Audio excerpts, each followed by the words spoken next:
Letu la leo ni la Mambo ya Nyakati ya Kwanza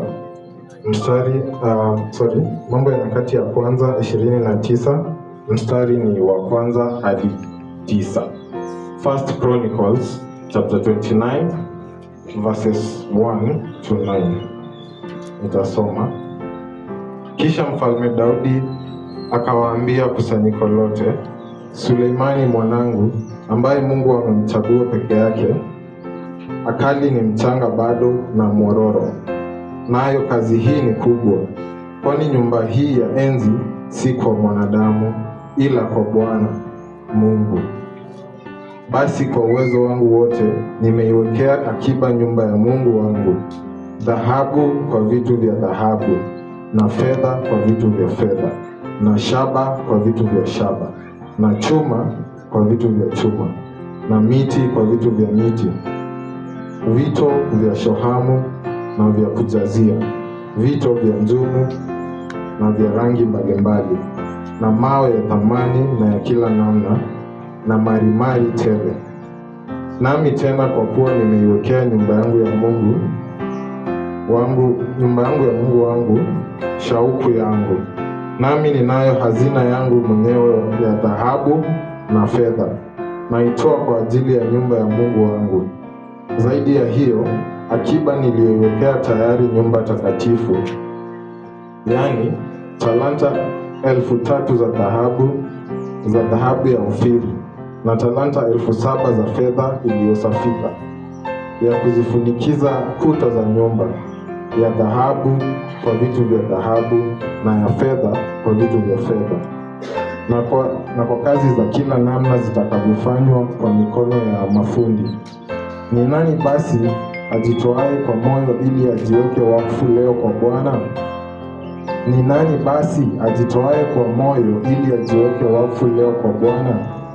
Ndipo wakuu wa mbari za mababa na wakuu wa kabila za Israeli na maakida wa maelfu na wa mamia, pamoja na wasimamizi wa kazi ya mfalme, wakajitoa kwa hiari yao.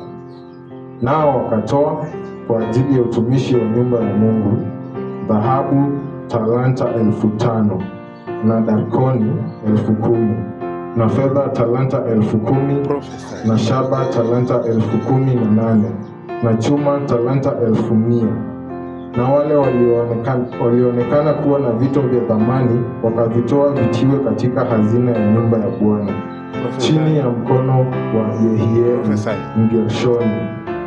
Ndipo hao watu wakafurahi, kwa sababu wametoa kwa hiari yao wenyewe, kwa sababu ya ukamilifu wa moyo, kwa hiari yao wenyewe wamemtolea Bwana.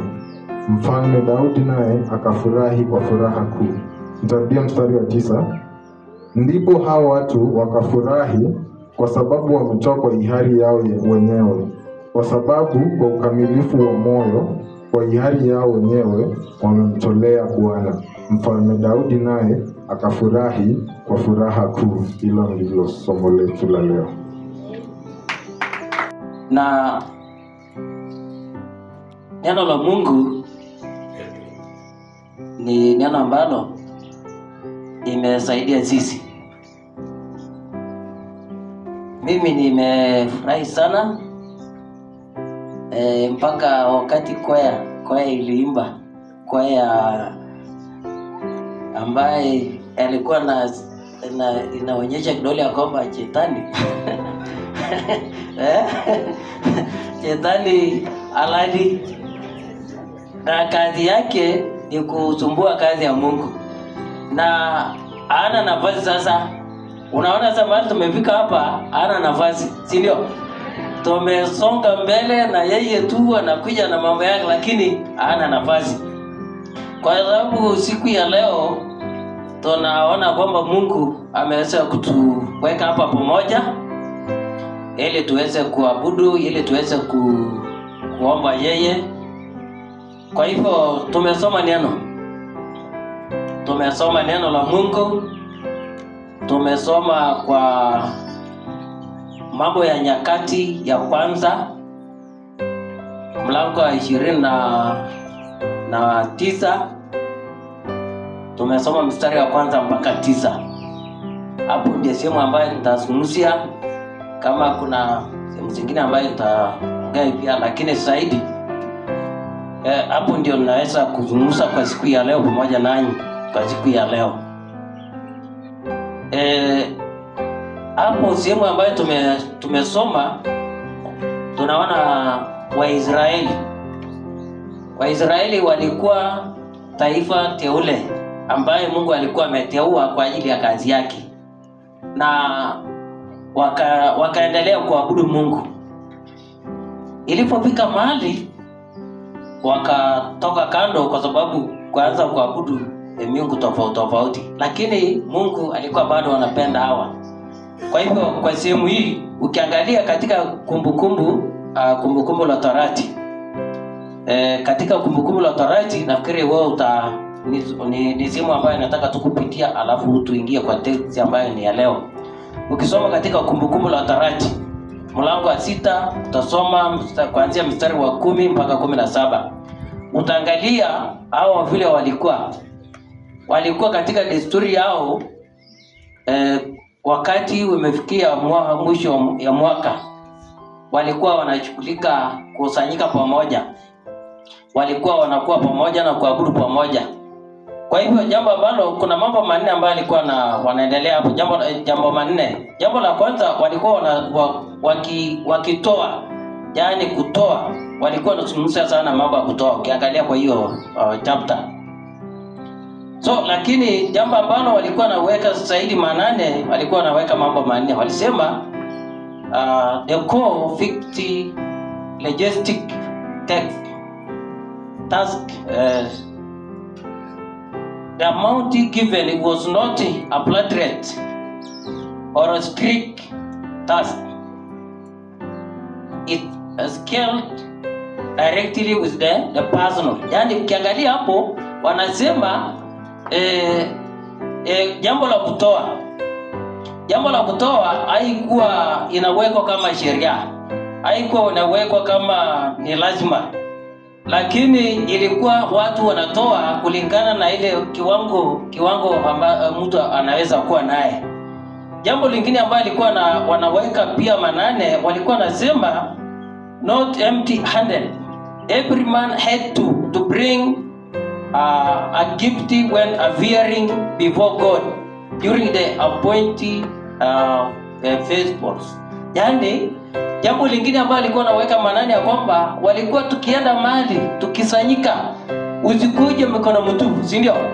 Usikuje mikono mtupu. Kwa sababu wakati mwingine huenda ikawa kuna watu ambao walikuwa nakuja mahali labda hatuelewi sana, huenda ikawa kwa wakati wao wa Israeli, huenda ikawa walikuwa kuna watu ambao walikuwa nakuja katika mkutano ya kusanyiko na kuabudu pamoja na kufanya kazi ya Mungu pamoja. Huenda ikawa kuna watu ambao walikuwa nakuja bila chochote. Jambo lingine alikuwa anaelezea, alikuwa anasema kwamba scale to God's blessings. So inamaanisha kwamba the size of the gift matched to the measure of the material success and the provision God supply. Yani ilikuwa inamaanisha kwamba watu kipimo ambayo ilikuwa na watu walikuwa wanatoa kulingana na baraka ambaye Mungu alibariki. Mtu akibarikiwa kitu fulani, kiwango fulani, ndio wanasema the scale to God's blessings. Yani walikuwa kipimo. Si unajua scale ni nini? Ratili, si ndio? Ratili ambayo ilikuwa ni ya kupima. Walikuwa nasema katika matoleo hayo walikuwa wanapima kulingana na blessing ambayo Mungu amebariki mtu. So walikuwa wakitoa kwa hiyo kiwango. Jambo lingine ambaye walikuwa wanasema a joyful inclusive community. The resulting celebrating and sharing include the family, the servant, the levant and the foreigners, orphans and the widows. Yani jambo lingine ambalo walikuwa wanatilia manane, matoleo ambayo watu walikuwa wanatoa, walikuwa wanaweka kati ya watu wote ambao walikuwa hapo. yani walikuwa wanaongeza familia ndani, familia pia walikuwa wanatoa viongozi, wale watu kama wageni, wale watu walikuwa kama orphans, kama widows, yani walikuwa hakuna kutofautisha, walikuwa kila mtu sawa sawa. Kwa sababu tunajua kwamba kwa kanisa sisi wote tuko sawa. Sisi wote ni mmoja. Eza watoto, eza watu gani, eza wazee, eza wamama, eza kiwango gani, eza mtu ameenda kiwango gani, lakini sisi wote tuko sawa. Hiyo ni mambo ambayo ilikuwa wanaeleza Waisraeli kwa wakati walikuwa wanatoa. Kwa sababu walikuwa wanaenda kitu kinaitwa annually year. Walikuwa wakisanyika, lazima watu aweze kutilia manane yale mambo manne ambayo alikuwa wanatilia. Kwa hivyo tuende katika text yetu ya leo, Chronicle chapter the first Chronicle chapter 29 verse 1 to 9. Tunaona kwamba mambo ambayo tunaangalia hapa, jambo ambalo neno ambayo tunaangalia leo, ya topic yetu ni kwamba giving professional. Yani you give accordingly. That's the portion. That's you know what's called the portion. Ni sehemu, sio? Ni sehemu. We give professionally. Yani unapeana kulingana na kiwango chako, kulingana na uwezo wako. Mimi najua kwamba katika kanisa hili ambayo tuko sasa kwa siku ya leo, ndio nimesikia chama na kwamba kweli nimejisikia kabisa iko sawa. Kwa sababu gani? Ile kanisa wale watu walijenga, hata kama wako hapa na wengine ni wachache. Ninakumbuka siku moja wakati presiding the former presiding yetu, wakati walikuwa naeleza hapo, walisema kwamba majuma zingine ilikuwa sijui wanaomba kwa masto, watu wa wazungu walikuwa natupa, alafu sasa yeye alikuwa naomba, alikuwa anafanya nini, kuna vitu ambavyo tu ilikuwa kama hiyo. Lakini hii ni kitu ambayo imetoka kwako, imetoka kwa mikono yako, imetoka kwa moyo wako, imetoka katika mawazo yako, yani strategy ambayo imewekwa ni wewe mtu ambaye wako sasa. You feel you have done something. Umefanya kitu kwa mikono yako, kwa moyo wako. Kwa hivyo tunaona kwamba giving professionally, yani you give what you have accordingly. So the reason for giving professionally, tunaona kwamba katika sehemu hiyo ambayo tumesoma, tumeangalia mstari wa tunataka tuangalie mstari wa 1 mpaka 5. Ukiangalia mstari wa 1 mpaka 5, Biblia imetuambia kwamba katika mstari wa 1 mpaka 5, kisha mfalme Daudi akawaambia kusanyiko lolote, Sulemani mwanangu ambaye Mungu amechagua peke yake, akali ni mchanga bado na mororo nafikiri Kiswahili ambayo mimi natumia na mororo nayo kazi hii ni kubwa, kwani nyumba hii ya enzi si kwa mwanadamu ila kwa Bwana Mungu. Basi kwa uwezo wangu wote nimewekea akiba nyumba ya Mungu wangu, dhahabu kwa vitu vya dhahabu, na fedha kwa vitu vya fedha, na shaba kwa vitu vya shaba, na chuma kwa vitu vya chuma, na miti kwa vitu vya miti, vito vya shohamu na vya kujazia, vito vya njumu na vya rangi mbalimbali, na mawe ya thamani ya kila namna,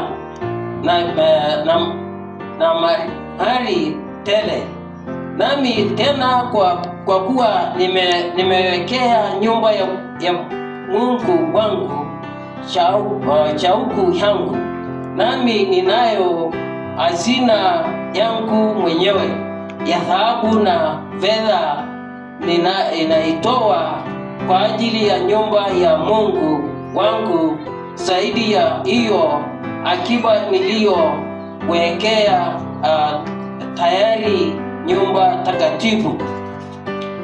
takatifu, yani talanta 1,003 na dhahabu ya ori, na talanta 7,000 za fedha iliyofika na kufunika kuta za nyumba ya dhahabu kwa vitu vya dhahabu na ya fedha kwa vitu vya fedha, kwa kazi za kila namna zitakazofanywa kwa mikono ya mafundi. Ni nani basi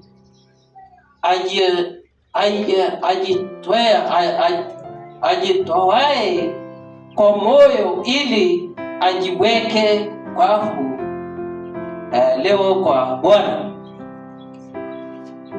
Kwa hivyo hii ni jambo ambalo ukiangalia Daudi alikuwa na maono ya kujenga nyumba ya Mungu. Wakaanza kusanya bidhaa tofauti, material mbalimbali. Wakasanya mawe, wakasanya pesa, wakasanya dhahabu, wakasanya vitu ambavyo tumesoma hapo. Hapa hii ujenzi hii kanisa sio ile kujenga na miti, ila kujenga na udongo. Inajengwa na kitu. Miti tu hii ni wabundi wanatumia, alafu baada hiyo itakuwa kuni. Miti ambayo sasa imetumika hapa, lakini kile kitu kubwa ambayo itajenga kanisa hii ni simiti, ni mawe. Vitu vingine ni gani? Machuma.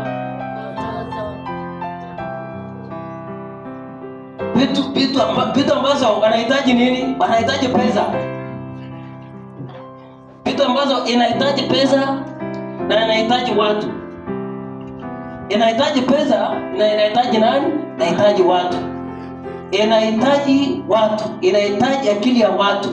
Inahitaji mioyo ya watu. Inahitaji ujuzi ya watu. Hebu angalia tu hapo juu. Angalia tu hapo juu vile imeundwa.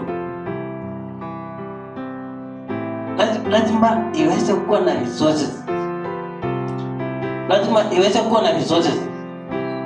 iweze kuwa na watu ambao wanaweza kuwa na ujuzi, watu ambao wanaweza kufikiria, watu ambao wamejitoa, watu ambao wamejitoa kujitoa kiroho, kujitoa kimawazo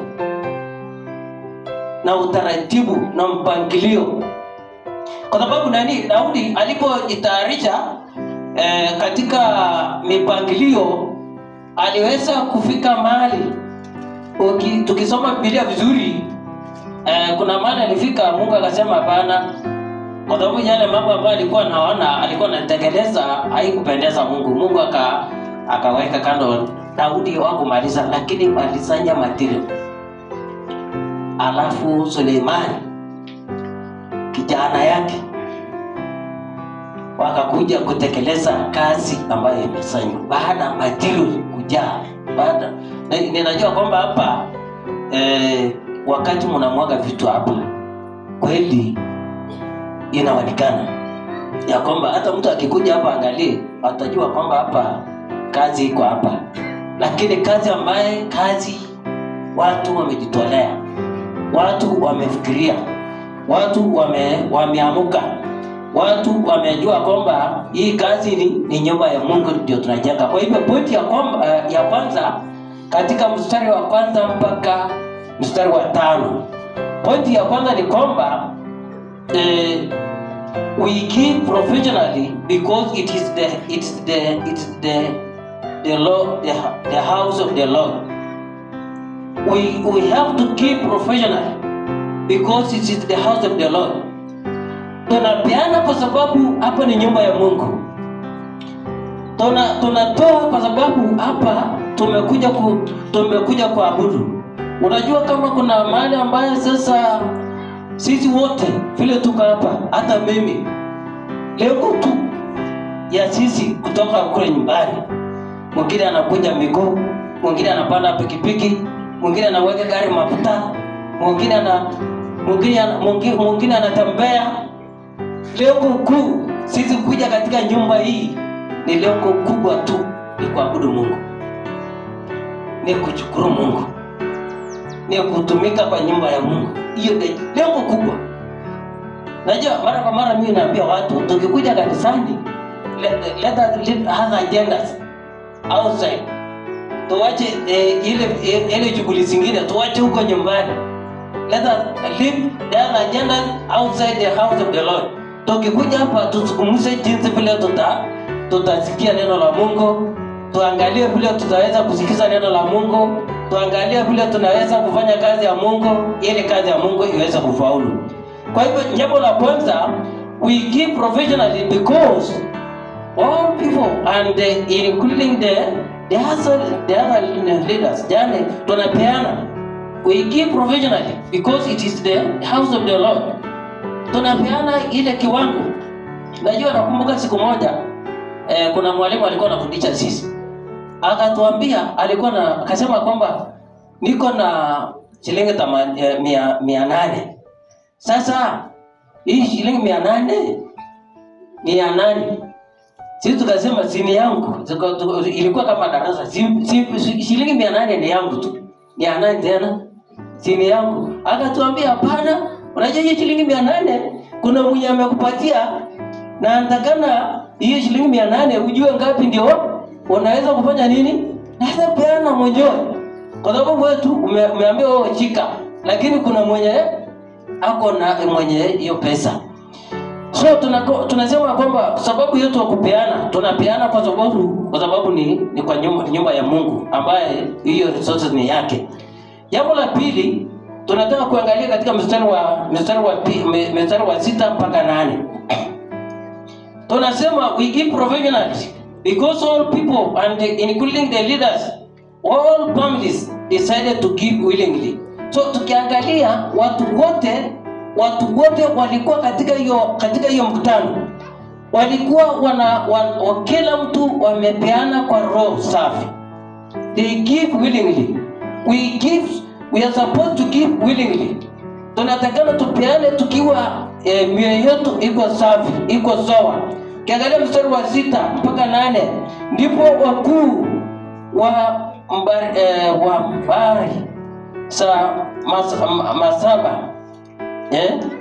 masaba na wakuu wa kabila za Israeli na maakida wa maelfu na mamia pamoja na wasimamizi wakazi wa mfalme wakajitoa kwa hiari yao, nao wakatoa kwa ajili ya utumishi wa nyumba ya Mungu dhahabu talanta na 5,000 na dakoni 10,000 na fedha talanta 10,000 na shaba talanta 18,000 na chuma na talanta 1,000.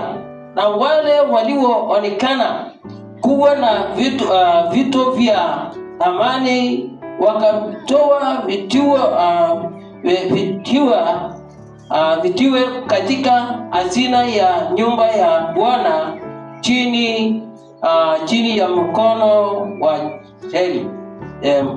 Mgereji. So wakatoa willingly, wakatoa bila kwa hiari. Najua ukitoa kwa hiari hakuna kufikiria tena, hakuna kufikiria tena. Najua saa zingine wakati tunatoa, wakati mwingine watu anatoa saa zingine kwa kutangaziwa, si ndio? Kwa kutangaziwa. Huko mahali mimi natoa hapa, mimi naona watu kabisa wanatoa.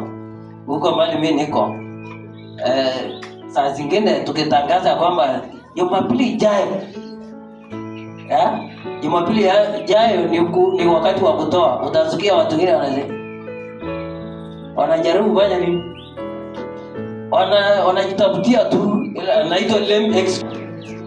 Hata ajui tulitoa pesa ngapi. Pesa ni mingi sana. Kwanza hiyo committee ya nini? Hiyo planning, hiyo development committee, sijui wanaweka pesa wapi. Tumetoa, najua ile ya kwanza tulitoa. Najua mimi pia najenga huko. Najenga hizi local church. Ninaendelea, watu naendelea. Najua mambo ya ujenzi. Najua kabisa. Saa zingine utasikia so ukiangalia pia inafika mahali tunasema kwamba watu hao walitoa kwa sababu gani? Watu wote viongozi, unasema viongozi, familia, they decided to give willingly. Walitoa kwa hiari. So wakati mwingine inafika mahali hata katika sio kutoa ya mchango peke yake, hata ile ingine ya ibada hii, hata sadaka ile tunatoa, inafika mahali pengine watu hata kutoa inaenda chini kidogo, lakini hapo watu wanatoa, si ndio? Watu wanatoa, wanaendelea kutumikia Mungu. Kwa sababu gani? Hii ni nyumba ya Mungu, ni nyumba ambaye ni ya kuabudu Mungu, ni nyumba ambaye itakaa na watoto na watu wengine watakuja kutumia, na neno la Mungu ambaye itapandwa hapa ndani ya mioyo ya watu itaendelea na itakoma hata siku moja. Najua siku nyingine ya watu, saa zingine hata hii noti ambayo tunatoa inafika mahali pengine hata kwa ibada tofauti, hata hii ya kutoa utasikia mtu saa zingine wanatafuta noti ile sijui imekaje. Si mnajua kuna manoti siku hizi kuna manoti siku hizi ukiangalia hata wewe huwezi hawezi kufanyia kazi, lakini watu saa zingine wanaleta wapi? Naleta hapo. Nakumbuka siku moja mimi nilienda kununua kitu kwa duka, nimepeana noti yangu mzuri, nikanunua. Baada ya kumaliza mtu ananirudishia change. Unaona ile change ananirudishia ni ile tu ile noti nyinyi, si tunajua ile noti sasa hakuna ile inakaa hivi. Hiyo inaitwaje hiyo noti? Wacha jina hiyo mapesa hii ni gani sasa? Si kuna 100, kuna gani tena? Kuna 50, si ndio? Hiyo noti 50. So sasa walinipatia noti imetoka hata rangi ni kama hata imekatika. Sasa nikaambia kwa nini? Ananiambia pastor, si kesho ni Jumapili. Si kesho ni Jumapili. Sasa chukua. Mimi nikasema hapana, noti yangu haikuwa noti ile nilipatia haikuwa imeni. Na tena nani aliambia Jumapili mimi napeana noti ya 50. Kwenda rudisha. Nikaambia wewe rudisha kwa duka yako. Afadhali nipatie hata coins. So saa zingine kutoa hata tukikuja kwa sadaka ni mzuri kuangalia umetoa pesa gani. Hata kwa mchango umetoa gani? Umetoa noti gani? Noti gani wewe umetoa kwa ajili ya hii kazi ambayo tunaendelea kutoa. Tunaendelea kufanya kazi ya Mungu. Jambo la tatu na pointi ya tatu iko katika mstari wa 9. Pointi ya tatu iko katika mstari wa 9. Biblia imeniambia kwamba ndipo hao watu wakafurahi kwa sababu wametoa kwa hiari yao wenyewe, kwa sababu kwa ukamilifu wa moyo, kwa hiari yao wenyewe wamemtolea Bwana. Mfalme Daudi naye akafurahi kwa furaha kuu. Hiyo ndio jambo la tatu, ya kwamba watu walitoa, akasema kwamba we give provisionally because people willing respond through their hearts and rejoicing. Tunapiana, yani wakati tunatoa kwa kiwango ambaye sisi tuko nazo, Mungu pia anafurahi, sisi pia tunafurahia. Ndio sababu ya kutoa.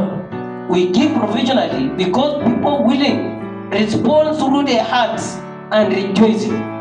Watu wanahitaji kutoa kwa ile kiwango mtu ako naye, bila kulazimishwa, bila kuambiwa kwa toa kwa lazima. Ukiangalia in the book of Haggai chapter 1, let us look the book of Haggai chapter 1 verse 1 to 2.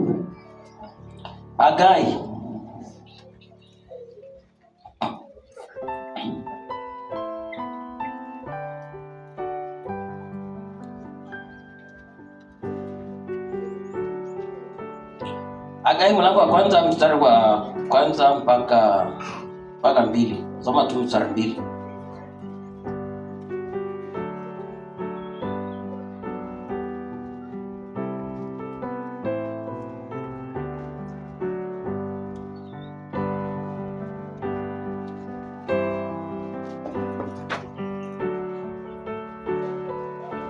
Soma kama umepata haraka.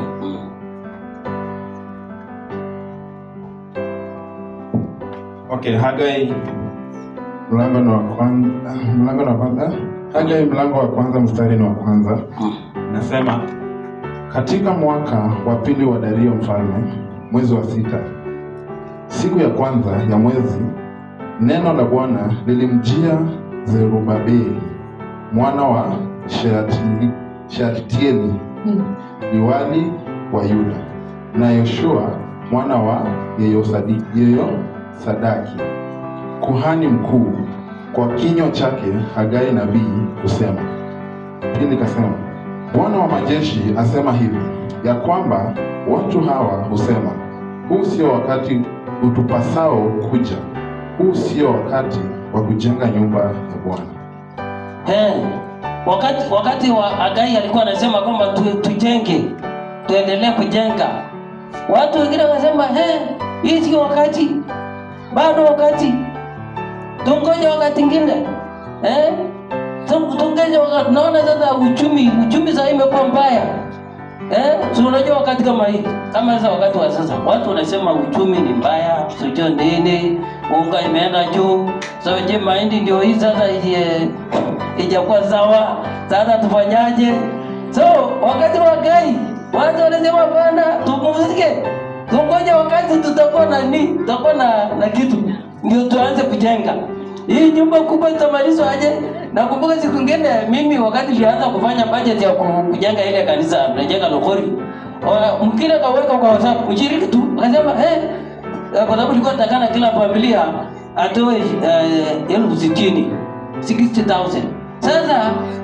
Sasa hii ilikuwa nataka sio leo unatoa yote, yani ilikuwa tumeweka in bits. Yani wakati fulani upiga kulingana uwezo wako, provisionally, you give provisionally. Yani kulingana kiwango chako. Sasa mwingine akakimbia akaweka kwa WhatsApp ya kanisa akasema yani pastor anaona pesa wapi? Anaona pesa wapi pastor? Anaona pesa wapi? Anasema tutoe sasa 60,000. Kwa hivyo wakati wa Hagai ilikuwa ngumu. Ilikuwa watu walikuwa wanasema pana bado. Hata hiyo kanisa nyingine na si bado tunatumia tu. Hata hatujajaa hiyo. Sasa si tuendelee na hiyo kwanza. Lakini maono lazima itimie. washiriki wa kanisa la Kitale ya IC, maono ambayo imewekwa ni heri Mungu atimize kulingana na ile mpango ambayo tuko nazo, kulingana mpango ambayo tuko nazo. Kwa hivyo tunasema kwamba let us give provisionally.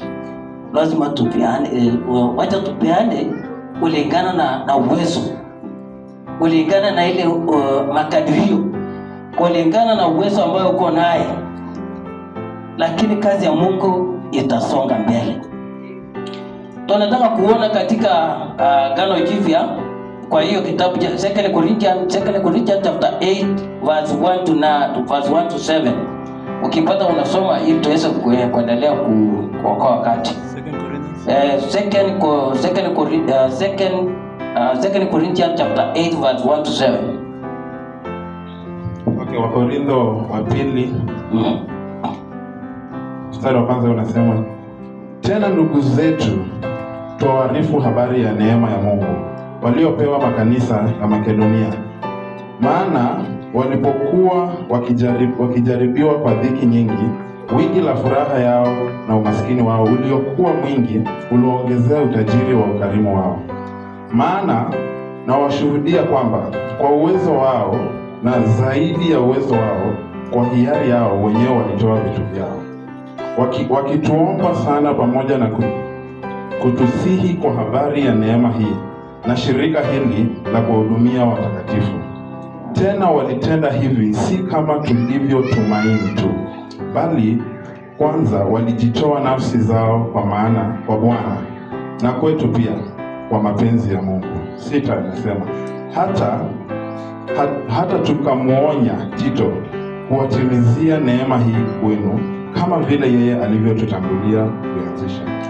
7 anasema, lakini kama mlivyo na wingi wa mambo yote, imani na usemi na elimu na bidii yote na upendo wenu kwetu sisi, basi vivyo hivyo mpate wingi wa neema hii pia.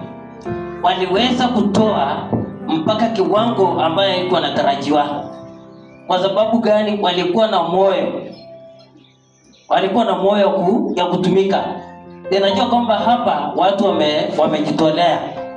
Najua kwa kanisa unaweza kutoa kimali, unaweza kutoa resources yako, unaweza kutoa wakati wako, unaweza kutoa wakati wako, unaweza kutoa mahali ambayo uko naye, unaweza pia kutoa ujuzi ambayo uko naye.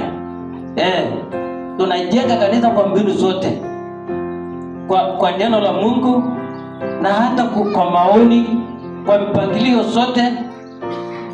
Kwa hivyo ukiangalia kanisa la Wakorintho waliposikia wakati Paulo alikuwa akihubiri Injili, aliweza kueleza kwamba unaweza kukumbuka wale wengine, unaweza kukumbuka simu zingine. Ninajua hapa Kitale watu wakati mwingine ni wakarimu, kwa sababu inafikanga wakati mwingine simu zingine ambaye ni draft. Utasikia watu wa Kitale hapa unaona tu watu wamepeana vitu, amepeana nje, anapeana chakula, anapeana nguo. Kwa sababu gani? Ukiangalia ukisoma hapo, hawa wa kanisa la Wakorintho walikuwa watu ambao wanajitoa, walikuwa wanajua namna ya kuendeleza neno la Mungu, walikuwa wanajitolea, na walikuwa pia wanataka wale wengine waweze kuni. Nikikumbuka kwamba siku moja Deboma presiding bishop nafikiri 2024 nafikiri walisanya chakula, nafikiri eneo hito ya Kitale. Alileta Turkana mzima, lakini mimi nikaitwa kwa sababu ni msimamizi wa DCC ya Lugori. Akaniita akasema chakula iko hapa. Sasa wakati nimepeleka chakula mpaka kwa DCC, ilibidi mimi niite wachungaji pamoja na kanzo. Nikamwambia hawa, unajua sisi tumepewa, kwa hivyo lazima sisi pia tuangalie mahali ingine ambayo imefanya nini, imeumia. So watu tukasikizana, Ikabidi kwamba basi mahali kabisa kanisa ambayo tumeanzisha huko ndani ikabidi kabisa tupeleke wapi? Peleke huko. Na hata mashule ambayo ilikuwa hakuna kitu ikabidi tusaidie hawa. So watu wakaona kwamba kumbe wakati mwingine pia moyo wake umetoa kwa moyo, ni heri pia sisi pia tufanye nini? Tupeane pia ndio Mungu aweze kutubariki. Kwa hivyo tunapoelekea kumalizia, tunataka tuone ya kwamba katika kitabu cha Warumi, nataka nimalizia pale. Katika kitabu cha Warumi mlango wa 12 mstari wa kwanza mpaka 2, mstari 2 tu. Okay. Warumi mlango ni wa 12 mstari wa kwanza hadi 2. Yes. Nasema, basi ndugu zangu nawasihi kwa huruma zake Mungu, itoeni miili yenu iwe dhabihu iliyo hai, takatifu ya kumpendeza Mungu, ndiyo ibada yenu yenye maana. Pili nasema, wala msifuatishe namna ya dunia hii, bali mgeuze kwa kufanywa upya nia zenu, mpate kujua hakika mapenzi ya Mungu yaliyo mema, ya kumpendeza na ukamilifu. Kanisa la Mungu, tunajua kanisa ni sisi. Kanisa ni sisi. Hii ni structure. Kanisa ni sisi, ni waamini, ni Wakristo ambao wameokolewa na damu ya Yesu Kristo. Kanisa la Mungu tunahitaji kupeana mioyo yetu kwa Mungu. Tunahitaji kupeana mioyo yetu kwa kutumikia Mungu. Tunahitaji kubadilika kiroho. Mungu aweza kutusaidia, kwa sababu ujenzi tutajenga ujenzi hii na itamalizika. Tutahitaji kujenga neno la Mungu ndani ya mioyo yetu. Tunahitaji kujenga neno la Mungu ndani ya mioyo yetu, ndio Mungu aweze kutusaidia na Mungu aweze kutubariki sana. Tujenge neno la Mungu, tujenge ujenzi ya structure, na tujenge zaidi ujenzi wa neno la Mungu. Tujenge ujenzi wa neno la Mungu. Wamama, wazee, vijana, tujenge neno la Mungu ndani ya mioyo yetu, ili Mungu aweze kutusaidia sisi, ili Mungu aweze kuonekana katika maisha yetu ya kila siku. Kwa sababu neno la Mungu ikijengwa ndani ya msingi, ndani ya mioyo yetu, ndani ya mawazo yetu, ndani ya akili yetu, ndani ya maisha yetu, haitafutika hadi wakati wa kurudi kwa Yesu Kristo na kuchukua kanisa. Ukiwa umejengwa msingi ya neno la Mungu, tujenge msingi wa neno la Mungu ndani ya maisha ya watoto wetu. Tujenge msingi wa neno la Mungu ndani ya majirani wetu. Sisi wenyewe tujijenge. Neno la Mungu inaweza kutusaidia na kufanya kusonga mbali katika imani. Na haya mambo mengine Mungu ataweza kusaidia sisi na tuweze kuendesha kazi ya Mungu iendelee zaidi. Tuamke juu.